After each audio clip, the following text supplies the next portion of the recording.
Hey guys, it's MadameWario and welcome back to Minigame Island. We're gonna move on to World 3 and play Crazy Cutters. This minigame also is in Mario Party 2 as a battle minigame, with new characters to trace as well. The mechanics in this game are kind of strange. I feel like you can do really good at this and it'll give you a bad score. Or you can do really bad at this and it'll give you a good score. I don't know, but bottom line is you have to have over 80 points to win this game. Multiple people can win this game. It doesn't go by who does the best job like Facelift does, so keep that in mind.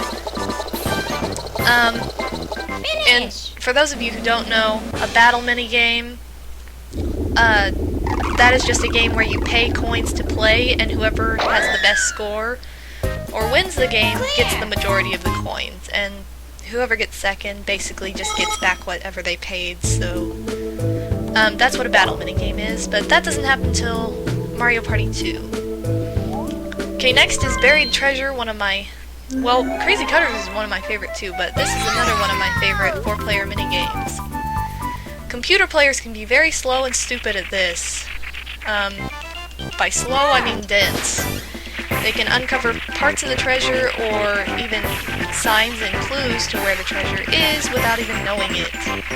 So keep that in mind when playing this, especially if you're playing with easy or normal computer players. Hard computer players are usually a little bit smarter, but they didn't really have a chance that time. So keep that in mind. Just keep an eye out on their paths. Okay, next is Desert Dash, a 2 vs 2 minigame that is also in Mario Party 2 as Dungeon Dash. In Mario Party 2, you have to unlock it by clearing the minigame coaster on easy mode. So that's how you do that, but this is probably the easiest 2 vs 2 minigame in Mario Party. It's a 4-legged race. You just go right and left with your partner. I think it's easier with a computer player than with a human player, because human players like to go really fast and screw each other over, as I've done with my friends many times. So, yeah, you kind of have a better chance if you're playing with a computer player. Tug of War, 1 vs 3 minigame, and I'm going to be in the Bowser suit.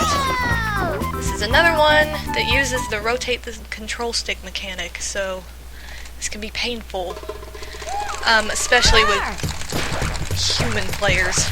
But it's also easy to draw if you are playing with hard computer players. So, which I didn't draw this time, I won, so that's good. Alrighty. So that is Tug of War. And none of the Bowser minigames, like the Bowser suit minigames, I guess, none of those move on to Mario Party 2, so it's another thing that's kind of strange, but true. Alright, 1-player minigame, Teetering Towers. Now, this minigame, it's kind of hit or miss with me. Sometimes I win, sometimes I lose, it just depends. When the tower tilts, you can't just wait till it gets close to the other tower and jump. You actually have to run with it and jump moving. So don't just think that if the tower is tilting you can just jump in the air and you'll land on the next tower, because that's not how it works. Unfortunately, you do have to run with it. Don't run too soon, don't run too late, just, you know, practice makes perfect on that minigame. You'll get the mechanics of it. Clear. Not too hard, but it can be tricky at first. Okay, and we're gonna skip the save space and enter the cavern. Oh, whoops. And we're gonna start with Bobsled Run, my favorite 2 vs 2 minigame. And a lot of the 2 vs 2 minigames from Mario Party 1 are also in Mario Party 2. Just for a fun fact, this is one of them. Mario Party 2 version is a little harder because there's less railings. So, Okay, when playing this minigame, I'd stay as close to the wall as you can without actually hitting the wall, just to gain speed against your opponents. If they are close enough behind you during a jump, you can actually knock them off without even doing anything. Like, if they were really close behind me right there, I could have knocked them off possibly, but oh well. There is a way to knock them off too if you want to be really strategic and like ram them into a wall right before it drops off, but that's kind of a risky thing to do because you could be, you know, killing your own team by doing that. So, just think about that. Other than that, this minigame's pretty basic, easy and simple. I feel like all the minigames like this in Mario Party 2 are faster, but maybe that's just me. I don't know. But we won, clearly. Finish! And with a new record, too. Record! So that's great. That was a pretty smooth run, though, I have to say. Okay, next, we're gonna play Skateboard Scamper. This 4-player minigame is also in Mario Party 2 by the same name, only you're in a hallway with King Boo chasing after you. And instead of dodging thwomps, you're dodging staircases, so that's kind of funny. Okay, the mechanics in this game: B button repeatedly, A to jump. When you see a little shadow in the shape of a circle on the ground, jump because that means there's a coin bag, like right here.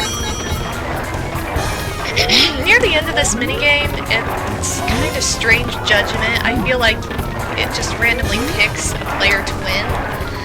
You really want to kill the B button, but, you know, I don't know how the mechanics work very well. Finish!